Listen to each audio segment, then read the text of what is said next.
Welcome to UberCube, the podcast we discuss all things cube, but with refreshments. This is your host, Anthony Adams, aka UberBear, and today I'm joined by my other amazing host.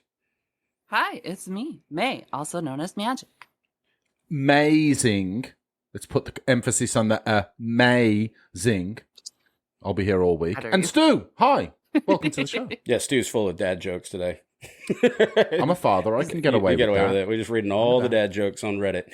So we've got as we always say, a truly interesting, very Western-driven, would you say, episode? A little reminiscent of some of our films that I personally enjoyed. I, being an actual Western fan, movie aficionado, I like to term myself. But we got a little bit of lead up here that we want to kind of talk about that really ties in to this Outlaws of Thunder Junction editions that we're going to kind of talk about for each one of our cubes. Would you agree? That's right. Mm-hmm. So before we kind of even dive into that, we're going to do the thing that we have been doing for the last couple of months, and our listeners are like, oh my gosh, would you please, for the love of God. So the UberCubeathon, aka the UberCube event, is happening on April 27th, which is like from the day of recording, T-minus 8 days and counting. That's right. And we are going to be doing this in Chapel Hill, North Carolina. And we're going to have 64 players competing over 11 cubes. It's going to be a great day. We're looking forward to it. May, you're flying in, right? Yeah, I'm going to be flying in. I'm going to be bringing in the fake cube. It's going to be a fun time. Yeah, we got you on the number 2 round. You're going to be getting in there. Some of that action is going to be fun. Yeah, you better be good. You better get good. You better get fast. You're like, these are goblins. No, these goblins are going to kill you. It's going to be fantastic. Yeah, we're actually doing this for the joy of cube and spreading it. We are doing this for zero profit because we just wanted to, A, support our local LGS, and B, just have people come into the fold of cube, learn about the diversity of cube and what it can be, right? I love me some MTGO. I truly do. I think it's fantastic. And it's a great benchmark for what cube can represent. But then if you go to the other benchmark, our good friend CubeCon, that has shown us that there is such a diversity of cubes out there in the world, right?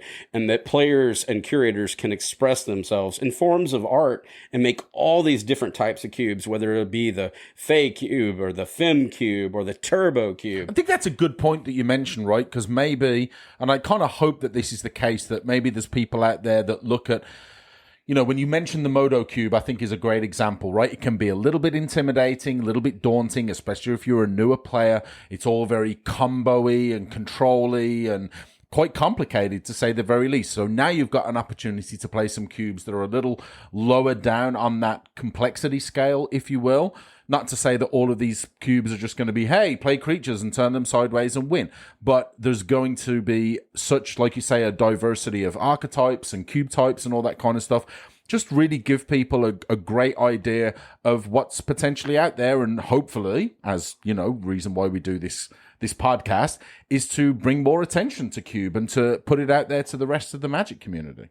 Before we go any further down this conversation, we're going to do the thing that we always do here at UberCube, and we're going to enjoy our libations of the show. May, what are you having on this delightful Friday afternoon?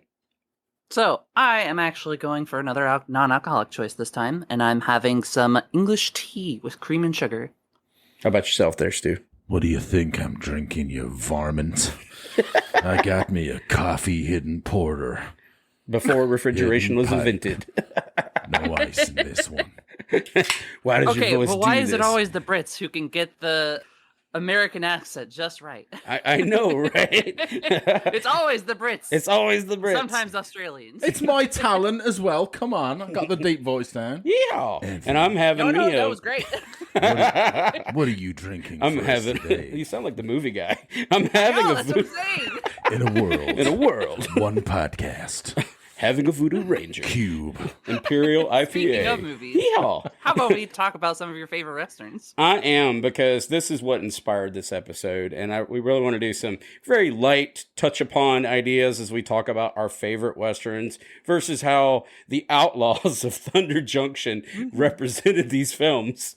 Some of these Academy Award winning films, right? Mm-hmm. So in this case, we're going to talk about the first one. This is one of my personal favorites. It is The Magnificent Seven, which is including Yul Brynner, right? Yul Brynner. Oh my goodness, like Ten Commandments, just an absolutely house of a star. Charles Bronson from like Death Wish. Yeah. Steve McQueen from The Blob, which is not a great film. James Coburn. Of all of Steve McQueen's I should movies, not you're reference going to that reference one, right? The Blob, really? It's not fair to Steve's work. James Coburn, Eli Walsh, and Horst Bolschwitz. I mean, just talking about like the traveling Wilburys, right? The supercast. Could you imagine what it took for Hollywood producers to get all of these just amazing, talking about S-tier actors of the time to come together and make? You had to call it the Magnificent Seven. They had no way out. Yeah, I mean, that's a pretty all-star cast. It's got Robert Vaughn in it as well, and Robert Vaughn is a big favorite of mine. But this was a top to bottom classic as far as the movie, the cast, everything. Very good. We're referring to the 1960 rendition not of this, the not the 2016. Chris Pratt Denzel, which they did the film justice, but it just did not have that shine and glitz that it had. But Stu, you want to talk about this next film? This is another one of my favorites, and I think it's one of yours as well. It's 100% one of mine. So this is the sort of the modern classic, if you will, Western, and it's Tombstone, Kurt Russell, Val Kilmer.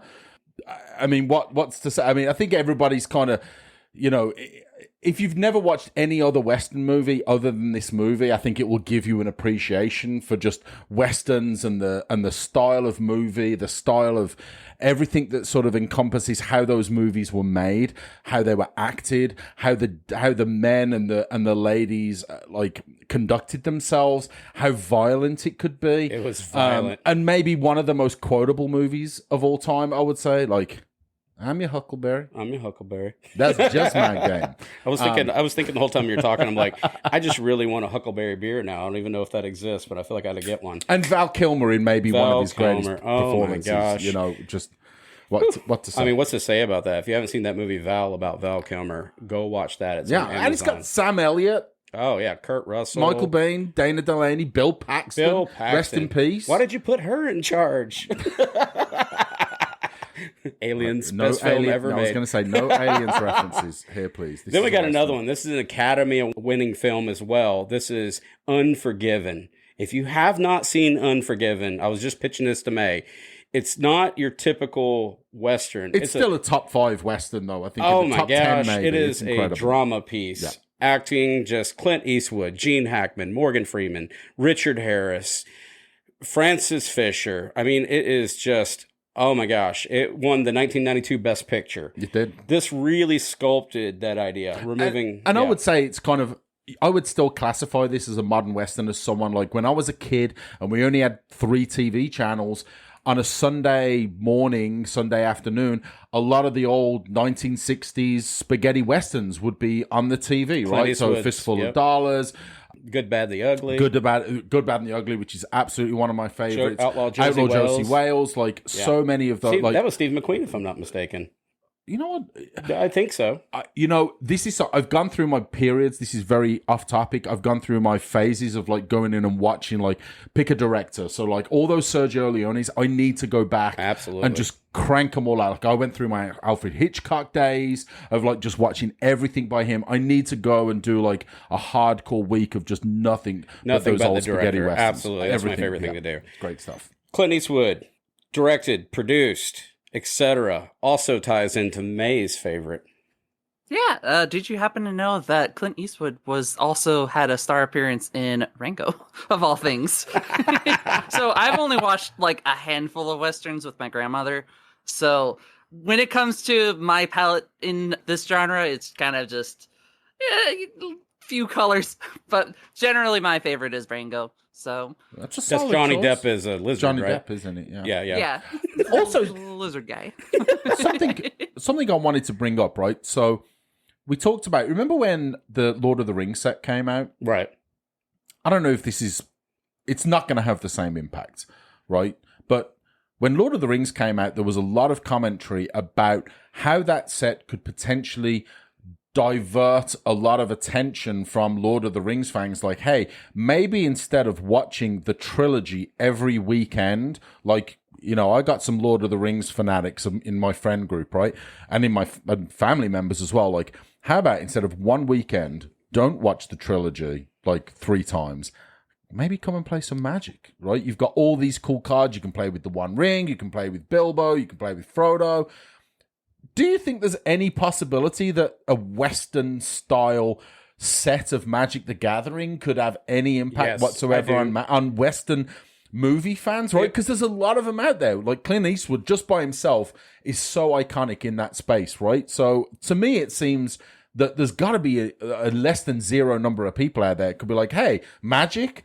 I mean, I'm into strategy games and I really love Westerns, and maybe this is a little foray that I could do as a tabletop card game. Yeah, and I think they did a good job. They went to the lighthearted side, because you look at the Western tropes and the brutality and the mistreatment and horrific treatment of the indigenous peoples and the gold rush and the capitalism and all the things that are just bottled up, and the railways being produced and everything about the Western reflecting on America as far as the expansion itself. It was so unbelievably greed-driven. And it's also one of the most requested sets in Magic's histories. People wanted to see this forever, right? Like, this is something people asked. But you can imagine how game developers have to now tiptoe through all of this history that's based on brutality. There's a lot involved there, and greed, and there's good, and there's bad, and there's ugly, and there's pioneers. There's no washing that out. You can't get rid of it, right? There's no sugarcoating it. So what do you do to solve that? You put cowboy hats on everyone and call it a day.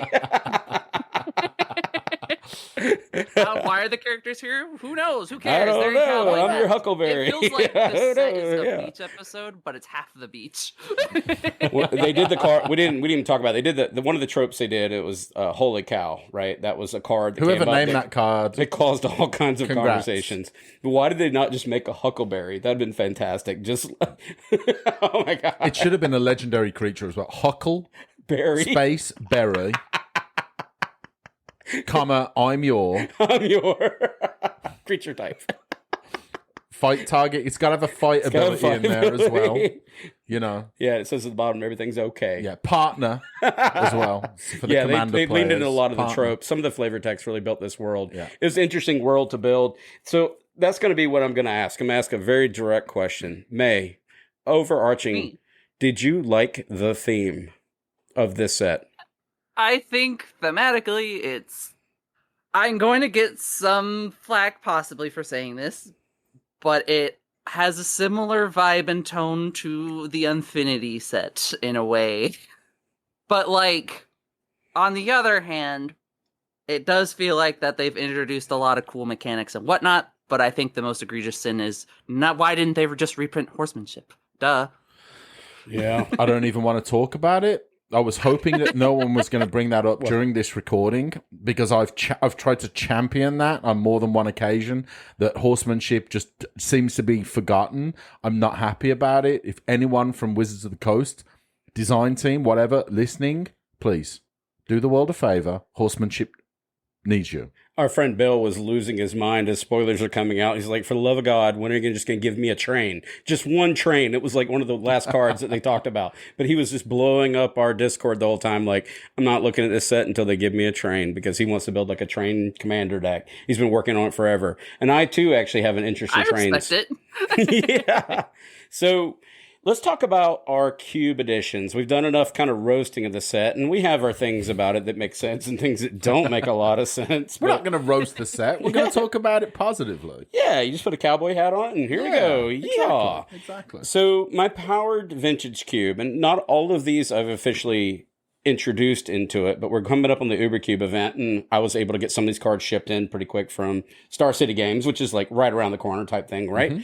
And I want to kind of talk about some of these cards that I've added and really get your perspective, because we had a kind of the other day we were driving up to the local LGS, and Stu and I, killing some time, 50 minutes. We're going to chat about some of these cards I'm adding to my Power Cube and what you thought about them. And the first one, it was Slick Shot Show Off for one colorless and a mountain. You get a creature, bird, wizard, cowboy, I guess. I don't know. What they just could be creature type. Anyways, a 1/2 flying. That's not haste. a creature type. There's it's no. Not. It can't be bird wizard. Bird wizard, cow person. Cowboy. Whenever you cast a non-creature spell, Slick Shot Show Off. That's so hard to say. Gets +2/+0 until the end of turn, and then plot. I love plot, and I'll explain why, but plot just is such a cool mechanic, and plot is for one colorless and one mountain. You may pay the plot cost, exile this card from your hand, cast it as a sorcery on a later turn without paying its mana cost, plot only as a sorcery. That's where the haste really comes online here. So the conversation that Stu and I were having, the back and forth was, I said, this is a fantastic pseudo storm payoff. Right. Like, as in spellcasters, is it spellcasters? But in addition to, it says keyword non-creature. So you could technically storm off and have this as a secondary in a storm deck. And you were deliberating with me saying that you would never even... I wouldn't, because typically my storm decks, and especially if you look at the scope of availability when it comes to storm cards in the Vintage Cube, I could build you a lot of decks, very, very storm-specific cards that are in there, and none of the cards that I'm going to put in are going to be creature-based payoffs like this one. I'd rather have counter spells, I'd rather have hand disruption, I'd rather have mana acceleration. There's too many different things that I would rather have, rather than just, hey, here's a creature that is only good. Because you know what? When you go off, you're going to win. I don't want to win with a bird. I want to win with tendrils. I want to win with brain freeze. Like, that's what I want to win with. This is like a sweet, if you will, like little alternative. But I also don't want to pay 2 mana like early on. Do you get that? Like, well, I don't want to pay 2 mana even in the first turn or two to plot these. I want to cast Thoughtseize. I want to cast Faithless Looting. I want to cast other spells rather than this. My counterpoint was what May, directing this towards you, is Tendrils of Agony sometimes suffers in the modern storm. I'm running it right now versus Brain Freeze, which is coming out ahead currently in my cube. Well, it's a better win con. It's a better win con. I don't see any problem with putting this out for plot, adding to the storm count later. Think it like putting it on layaway. I think you're trying to put it into the wrong deck. And I say this as somebody who loves spell slinging. Spell slinger decks are like my favorite archetype. It is my favorite thing to draft. It's my favorite thing to put together. When I look at this card, I'm looking for things like Monastery of Swiftsphere. I'm looking for kind of that mono red package, if you will, where I want to get like a bunch of that cheap interaction with like lightning bolts and whatnot. I want to get things like Dragon's Rage Channeler. I want those, and that's this bird I'd put into that deck. Yeah, I think I would put this into a prowess deck. I would put this into a Spells Matters, fine, a mono red or a red blue aggro deck, or even a red X whatever aggro deck. I'm putting this in there. I'm not putting it into a storm deck. And I like this card. I think it's a cool card. I think +2/+0 for any non-creature spell is really, really easy to get off. In fact, I'm less concerned about the plot aspects of it, because I'm kind of thinking, I want to get this thing down as soon as possible. Like, yeah, okay, sure, I'll protect it. Like, play it on turn 2, and then we just leave it, and then turn 3, all right, let's put it out there, and then let's cast a bunch of spells, and then let's swing it in for, like, 5 or 7 damage. Like, that would be incredible. And I think it's very powerful. Yeah, I'm looking at it from an ancillary component. I understand. You're both right. Like, it matters. It's a red burn, 100%. Yeah. But then I'm looking at it is... At a 540, where I only have 2 components for Storm, and I were drafting Storm, Tendril specifically, I wouldn't be ashamed to put this in the pocket, is what I'm saying. As a secondary get-in-there component. I mean this respectfully. Skill issue. Moving on. I don't know. All right, when you come down for the UberCube event, May.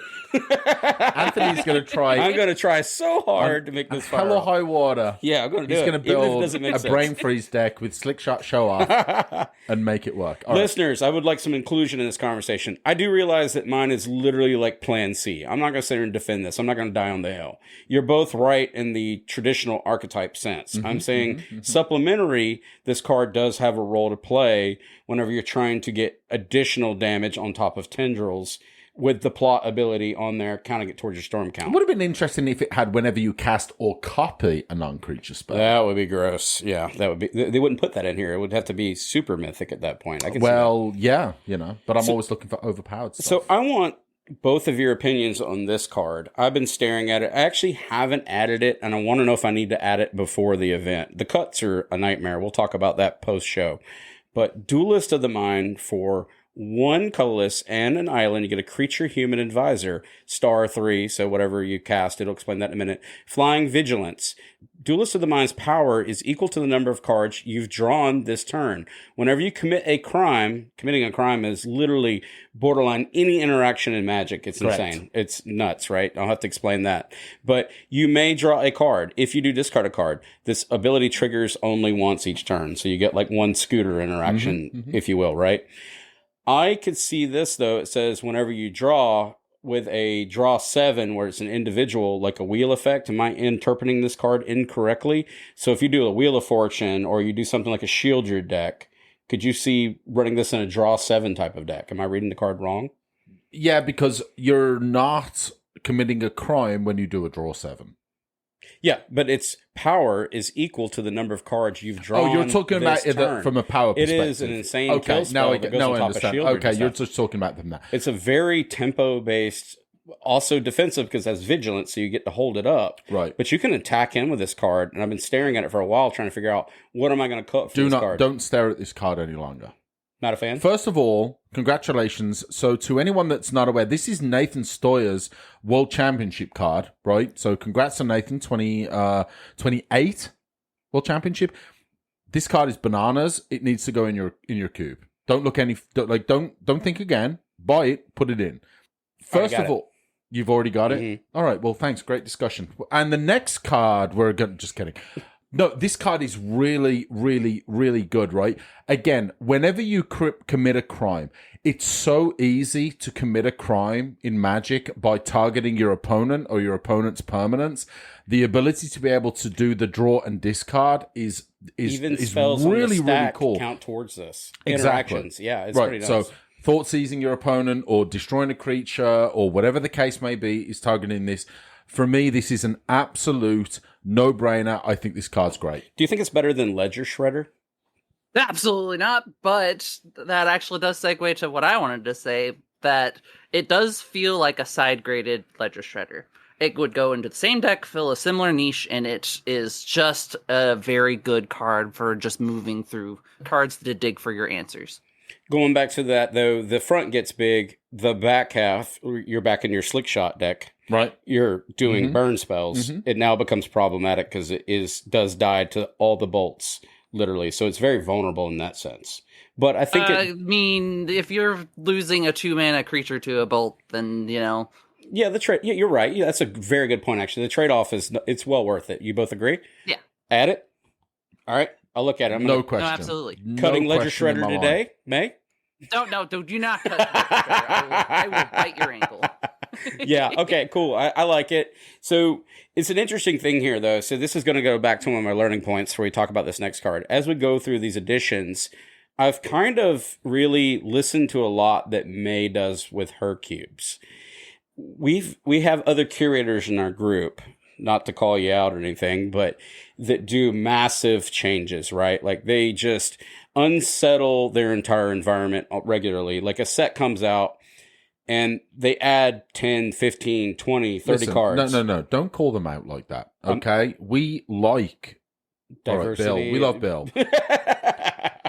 And if you want to change 70, 80 cards in your cube at one time, then you have the right to do so. You do. You do. Much love. But I like doing these micro changes and these little tweaks because if you think about it, like if you got a good thing going, with the massive volume of set releases we've had as of late, as a curator, it's very difficult to just keep doing all these change-ups. May you understand this? I understand this. The only time that I will do like a massive like footprint change, large scale, is when we visit a plane that just so happens to follow the entire like central theme. Like if we went back to Lorwyn, you'd lose your mind, correct? Oh, absolutely. I'm so excited for when we do. Yeah, so it kind of falls in that to me. Like anything I go to, anything that's Mirrodin-esque, right? Anything that's Metalcraft, then I'm going to have significant changes in my cube. But when they release these kind of cowboy hat, weird thematic cubes, I'm sure there's a curator out in this world right now that's just like, this is what I've been waiting for. This is my moment. This is my time. But for me, this is a very like microcosm of changes, right? I'm just going to do little ones, which leads me to my next discussion that I had with Stu. And this is a really weird one, and I'm trying to understand this one. I think I've got deduced the lore here. Probably not. Probably got this wrong. But Vaultborn Tyrant for 5 colorless and 2 green, you get a 6/6. Dinosaur. Trample. Whenever Vault-born Tyrant or another creature with power 4 or greater enters the battlefield under your control, you gain 3 life and draw a card. When Vault-born Tyrant dies, if it's not a token, create a token that's a copy of it, except it's an artifact in addition to its other types. Again, going back to the Stu and I are taking the road trip to the LGS. We did. And I just was discussing, I chose to cut Gruff Triplets, I believe. You did. That was the card you mentioned, yeah. Yeah, which is typically like a flash component for this. And my argument for adding this card is if you use this with the card Flash, you can essentially get the 6/6 Trampler, draw 2 cards, and gain 6 life off the ETB and LTB. Correct. Versus Gruff Triplets does the thing where it puts counters distribution on multiple cards. Yes. And you said you weren't a fan of either of these cards. I don't completely dislike either of them, but for me as a player, this is kind of low down on my list of targets that I'm really looking for if I'm like sneak attacking or, you know, through the breach, for as an example, right? I'm looking for something that has a little bit more impact. Not that this doesn't have impact, and you're absolutely right. Gaining 6 life and drawing a couple of cards is actually very, very powerful. I just don't know if I want this more than I want Archon of Cruelty or a Traxxas or a Tali, or, you know, there's a host of, and obviously you're talking about this from a Vintage Cube perspective, right? So there's at least right now a good 4 or 5 other targets that I'm going to struggle to value this over. I'm not saying it's a million miles away, but I'm saying I think I just value those cards a little bit higher than I do this. This might sound crazy. If this was 6 mana, I think it would be playable. Let me ask you a question, May. Removing Natural Order and all these Green Sun Zenith and all these cheaty effects, looking at this with the fact that it says it's an artifact, I also secondarily considered putting this in my artifact cube. What do you think about it? I think that is an extremely cute reason. Yeah, okay, that's what it's a stretch. That was his response as well too. It happens to say artifact. Okay. Yeah, I wanted to get your secondary. I wanted to get her opinion. The secondary part's an artifact, though. Yeah, it's a real reach. Stu's already convinced me, but I wanted to see what you had to say, unbiased. I really love this card. I think that it is exactly the type of card that green needs when it comes to big stupid thing that has value retention. And you kind of have to ask yourself as a curator when you're assessing cards like these, does this actually fit a particular niche in my environment that another card doesn't fill or that needs to be filled? So when I'm looking at this card, I am asking myself, okay, if somebody's going through their route in order to, say, big mana ramp, and this is their big target at the end, or going for the sneak attack, going for natural order, whatnot, right? Why would I choose this over, say, Hoof or other big, stupid green creatures that just say, I win the game with so many other words, right? Cool, great, you got a couple cards, and it replaces itself, but it's in the grand scheme of limited. You already have your big, stupid creature. You want to be closing the game with the big, stupid creature. Exactly. So I have a counterpoint to all this because I thought about this, right? I'm going back to, this is my solid lean in. I'm running a 540 card powered vintage. And it goes back to the not all the components fall into place. It is a limited environment, and there are draft situations that occur, right? I might have an extremely hot take here. Yeah. I would almost rather take a Carnage Tyrant over this. That's the hottest take ever. Yeah, no, I agree. That's hot. Very hot. Boiling I love that. It's good, but it's Carnage Tyrant, the reason why I don't run it is because... Oh, yeah, Hexproof's not a fun... Yeah, it's the lack of interaction. It's a big, dumb beater. And as a curator... But that's exactly what you need it to be, is my point. And how many big... Carnage Tyrant doesn't give you additional value just for coming down. It's hard to deal with. It has trample, and it has ways to close the game. Yeah, and how many targets for that do you want? And how many targets for that are you concerned aren't going to show up in the draft? You know what I'm not going to be mad about? I'm not even going to be mad if I get Primeval Titan, if I've got a natural order, right? If I'm drafting a subset of the cube, which organically is going to mean that unless someone gets really, really, really, really lucky in the draft and they've got some magical Christmas Land deck, everyone's going to kind of be a bit affected when you're drafting a subset, right? And not everyone's deck has the potential to be absolutely max powered out because you have less of a card pool to choose from. So if I don't get my Gruff Triplets, okay. If I don't get my Atraxa, okay. But there's other options that are there as well. And for a list that you've been curating this list for a long time, it's pretty optimized at this point.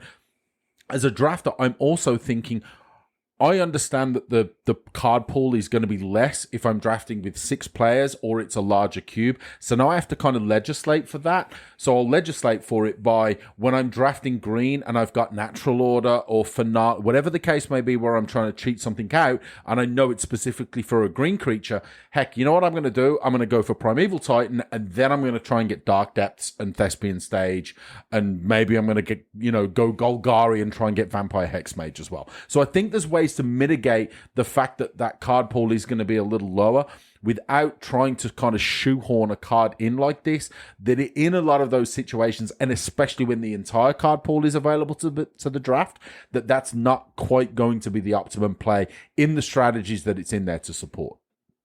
So I would like to clarify, just in case somebody's already like boiling and steaming through their ears or whatever, that I am not saying that this is a bad card by any stretch.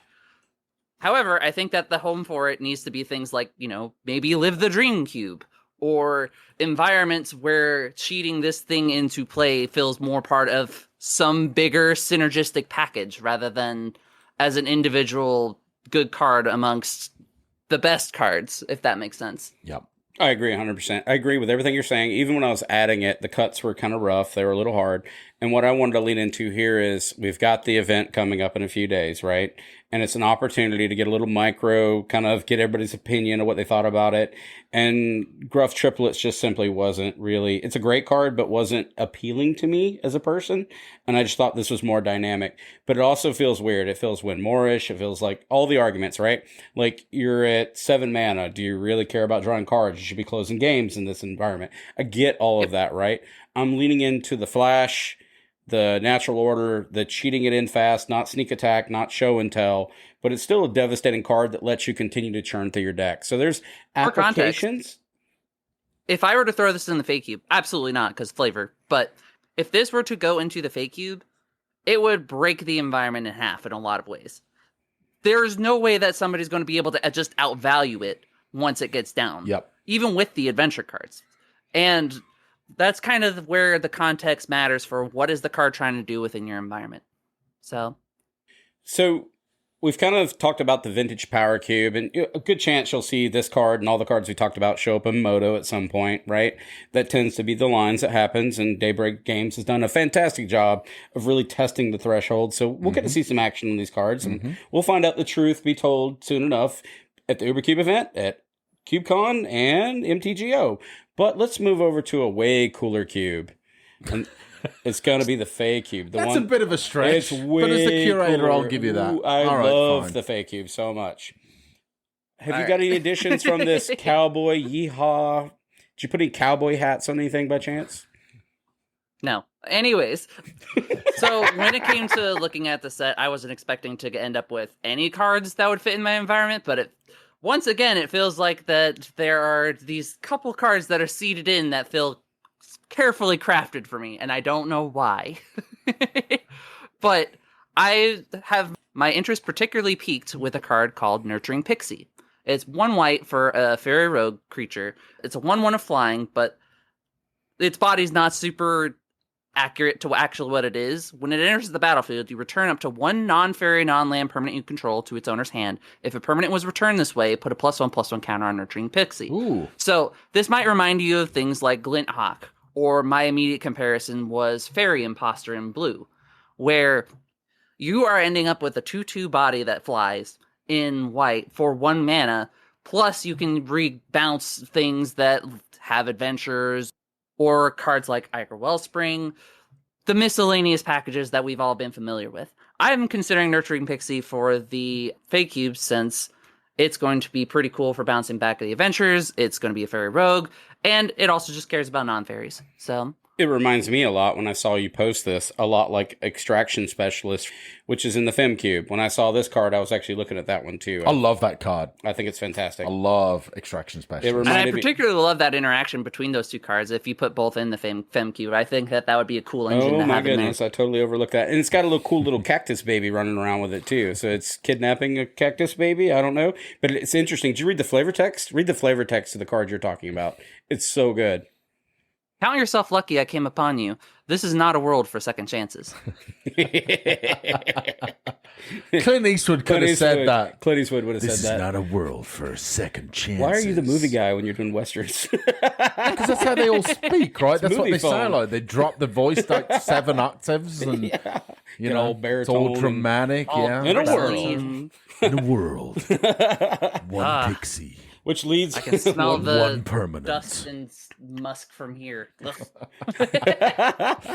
The other additions that I had, so I'll tell you actually the cube that I think got the best interaction for what I wanted was actually Uberbear's Artifact Cube. Who's Artifact Cube? Uberbear's. Uberbear's, okay. Removing all of the actual cowboy stuff and the lore and...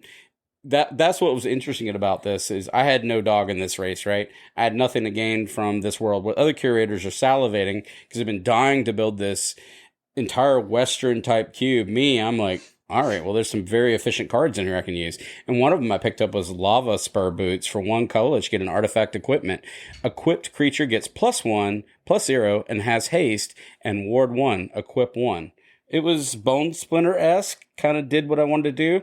I'm in love with Ward. I like the fact you mentioned this earlier when you're talking about, what was it? We don't need Swiftfoot Boots. We have Swiftfoot Boots at home. Swiftfoot Boots at home. Swiftfoot at home. Yeah, right. So, and also, Urza Saga actually likes this too. I chose not to put this in my Power Vintage Cube, but you could technically Urza Saga this out and get some action. It's not good enough for Vintage Cube. Like, it's no, absolutely close. It's not good enough for Vintage Cube. I don't know. Cube. I'm going to lean towards in the Artifact Cube, it might have a pretty fun home. It has a home, right? And it does what I want to do. I added cards like Metalworker, which is probably going to break the environment. Now you can make it hasty, right? Why are we not doing this?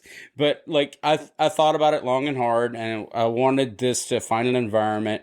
I only ordered 1. Most Commander players are probably salivating at this card, but I just thought the Artifact Cube was great. Really plays in my equipment.deck. You know, you can kind of lean into that. Commander players, you think so? I don't know about that. I don't think the Ward 1 is that Commander players relevant. have so many options for boots. Yeah. I think that this is like 4th, 5th. But anyways, we're not here to talk about Commander. Well, what is the guy that has like 5 pair of boots on or 6 pair of boots on? There is a Commander card that came out. The new slime guy, yeah. Wow, what was his so name? I'm going to argue that yes, they are salivating about all the boots just because the boots deck. Boots deck. Just because your commander has 8 legs doesn't mean that you have to put 8 pairs of booties on it. Okay? Just to clarify. We're giving some people some inspiration in ways that we couldn't imagine. The next card, though, actually, I was just enthralled with. This is the card that was designed for me. Legion Extruder. 1 colorless and 1 red. You get an artifact. When Legion Extruder enters the battlefield, it deals 2 damage to any target. Then you can pay 2, tap it, sacrifice another artifact, create a 3/3 colorless Golem artifact creature token. I've been leaning into like my typal golems and my typal constructs for a while, and this card is just a huge payoff that has a shock. I love this card. I would not be shocked if this showed up in the Moto. It'll get Moto tested. what? It'll get tested on Vintage. It's really good. I don't think so. I think the 2 to untap to create a 3/3 is a cute ability that is going to work well in your Artifact Cube. I really do. I think it's a really good addition for that. It's not in the universe of the Vintage Cube. It's just not. It's way, way, way too slow. But I think in Artifact Cube, I think it works perfect. Because you've got this Golem sub-theme, and I've drafted that Golem deck in your Artifact Cube, and it is hilariously fun. This card having the ability to not necessarily go overboard as soon as it enters, but the ability for it to be able to have an impact when it enters and then have a lasting mana sink ability. I love these kinds of cards. 2 mana to deal 2 damage. I'm about it. Pay 2 and tap it and just start creating 3/3s. Obviously, you got to have a little bit of support with it. But how much fun is that? I love it. I love the card, and I love the artwork. It makes my Jenny brain go burr because I'm like, exactly. An artifact that deals damage when it enters. How can I loop this? Yeah, it's going to play into like gut decks. Everything plays into a gut deck. Yes. Yeah. So this next one, would you mind reading this next one because it has a lot of words on it, May, please? Absolutely. In fact, I think that we should take a second to talk about one of the new mechanics that Cube players are absolutely embracing and rejoicing for, and that's Spree.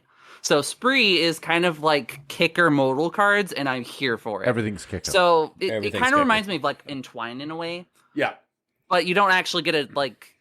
It's the modality aspect, right? It's multiple modes. It's really great. So Requisition Raid is a one white pip for a sorcery with Spree.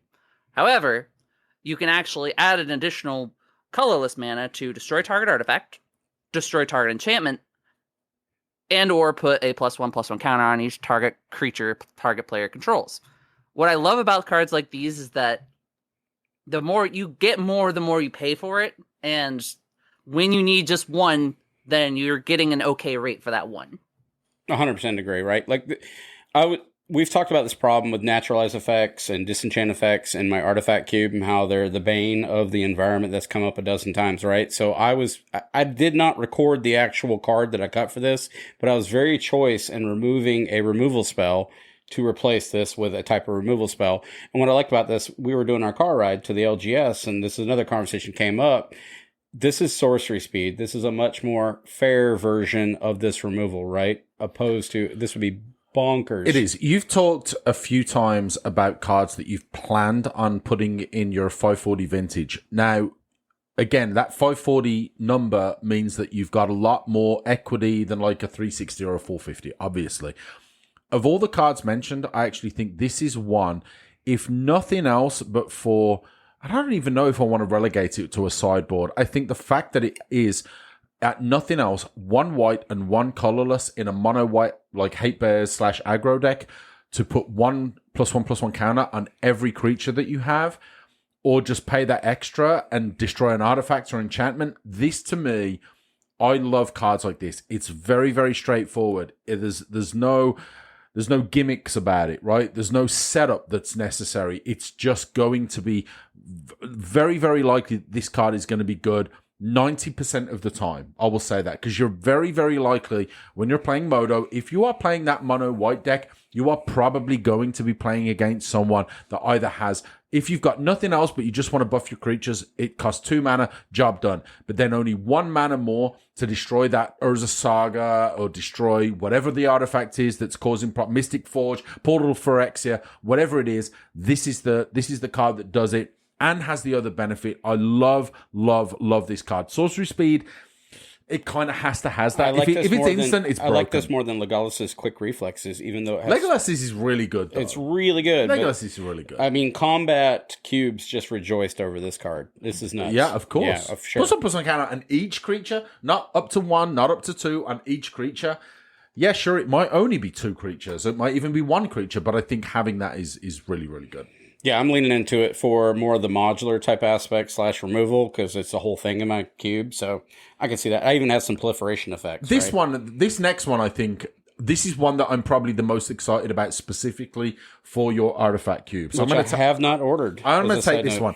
So this is Sandstorm Salvager, 2 colorless and a green, creature, human artificer. When it enters the battlefield, you get a 3/3 colorless golem artifact creature token. Then you can pay 2 and tap it to put a +1/+1 counter on each creature token you control. They gain trample until end of turn. I love it. I love it. Yeah, absolutely love it. That's exactly the kind of card that I want for a golem deck. Yes. And at worst, you're still going to feel good if you end up with just like a green pile. Love it. And I did not order one because it was expensive as all get out. So. Well, no. I'm pre-release. Let's be real here. What was expensive about this, Anthony? It was up there getting close to the 30s and 40s at one point. Because of foiling. And if you didn't? Yeah, that's a whole nother episode. Yeah. But then the LEDs don't matter. PSA... Don't feel the need to foil all of your cubes. Some people are going to be like, that's blasphemy. How dare you say that? But Anyway, but seriously though, and like a lot of these spree cards, I have not seen a single spree card that I'm just kind of feel bad about. All the spree cards feel like that they'll end up in some homes for cubes. 100%.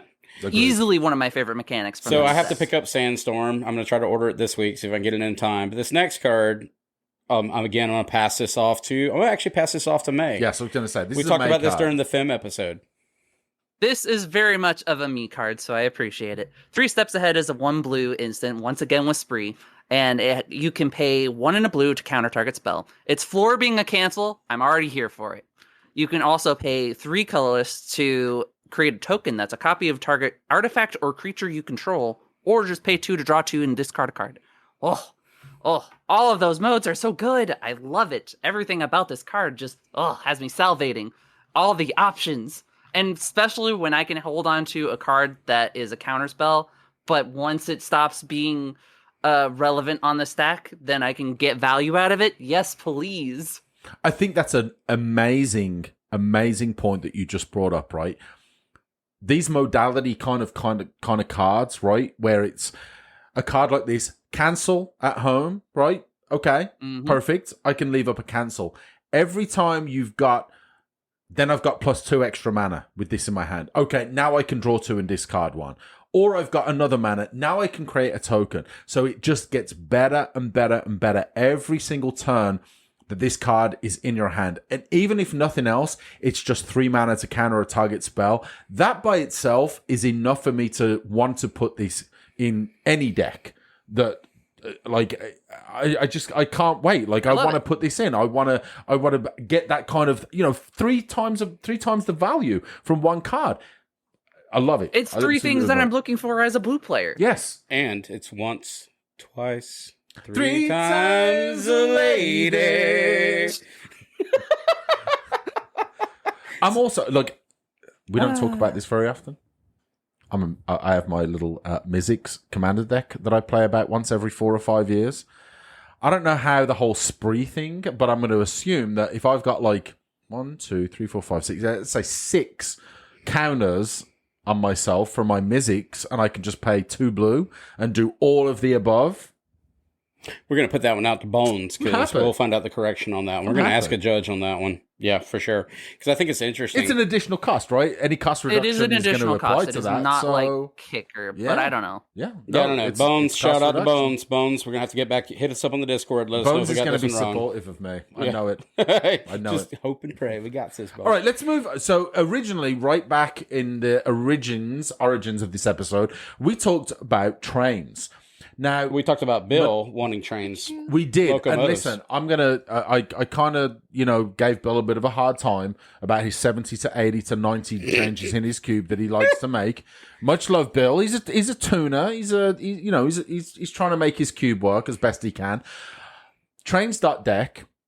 I've drafted this Trains.deck. And the Monopoly has a Trains.deck. It was absolutely devastating. I didn't drop. I think I dropped 1 game where I flooded out, and I played like 4 games with this deck and when we drafted that cube. This one might be my favorite. You know what actually bothered me so much about this though is it's the Monopoly based on the Monopoly board game with some realistic artistic stretches, right? There's not 5 train stations on a Monopoly board. I now have 5 locomotives in the Monopoly. This is where your creative license comes in. Yeah, I put it in there, but because actually, whenever let's go ahead and do it. So this is luxurious locomotive. For 5 colors, you get an artifact vehicle. 6/5. That's juicy. Whenever luxurious locomotive attacks, create a treasure token for each creature that crewed it this turn. That by itself, I'm salivating about. Crew 1. Activate only once each turn.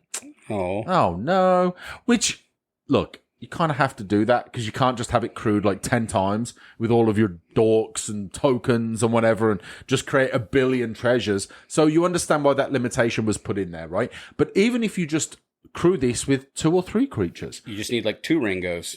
2 Rangos? No, Ringo. 2 Ringos? Mm-hmm. Never mind. Dad joke didn't land. Okay. Ringo Starr, man. Come on, work with me here a little bit. You're killing me. Ringo Starr? Musician, songwriter, Ringo Starr? I know Ringo Starr. He was the conductor. He was the Thomas narrator for Thomas the Train. Yes. He wasn't just the conductor, he was the narrator. Yeah, see? There you go. All right, next one. Moving on. May, would you mind taking on this one, please? So the next card is Highway Robbery, since apparently that I'm having to steal the segues here in order to make this work. Highway Robbery is 1 red for a sorcery. You may discard a card or sacrifice a land. If you do, draw 2 cards. But, more importantly, it has plot for 1 and a red. Now, I love me plot as a mechanic because it feels kind of like the final version of Foretell in a way. So, I can use this in a lot of my spell slinging decks of I can just plot it now, save it for later, so that way once I start getting into the relevant parts of the game, then I'm just like, okay, now I need to start slamming some spells to get those prowess triggers to set up for my storm or whatever garbage that I want. This moves through cards. This is good setup. This is something that I like a lot, and sacrificing a land, if you're at that point in the game anyways, is just kind of a non-cost. Well, leaning into the thematic aspects of this card, it's for the Monopoly, and it's highway robbery, so I'm like on the nose with what I'm saying here. But the term plot actually leans into the aspects of the game of Monopoly, where you're renting, landing on pieces, owning properties, etc. You're plotting your space within the frontier that you're in, right? Fires running your houses. I'm really digging in here, but that's kind of, as a curation standpoint, that's what I'm looking at, right? I'm really trying to lean into the board of Monopoly, so it's interesting. Is this a treasure chest? Or it is. There's gold, there's silver. What is it? Community chest and what's the other one? Well, I've got all those represented too. I've got community chest. I think it is the perfect type of meta thematic choice. Yeah, that's what I'm trying to do. So, kind of, let's lean into the final thoughts, right? We don't do these very often. We don't really review sets. That's never been... I wouldn't call this a review at something the best. that we've done. It's not, but it kind of... Yeah, but we've kind of reviewed cards on a specific set, right? So, again, I don't want to necessarily call this a set review because we're not going through every card and saying, here's where we like this or don't like this. But I like, from a thematic perspective...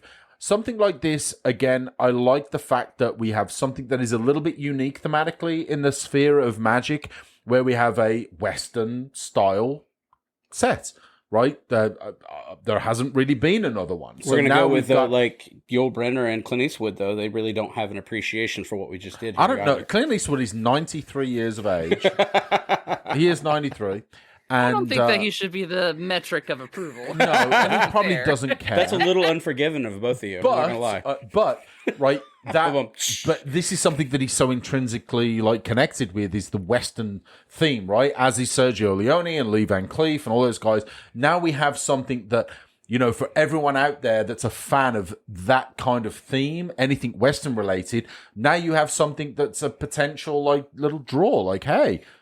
Why not? You get to play with a cube that has cowboy hats and revolvers and, Next, we're off to space.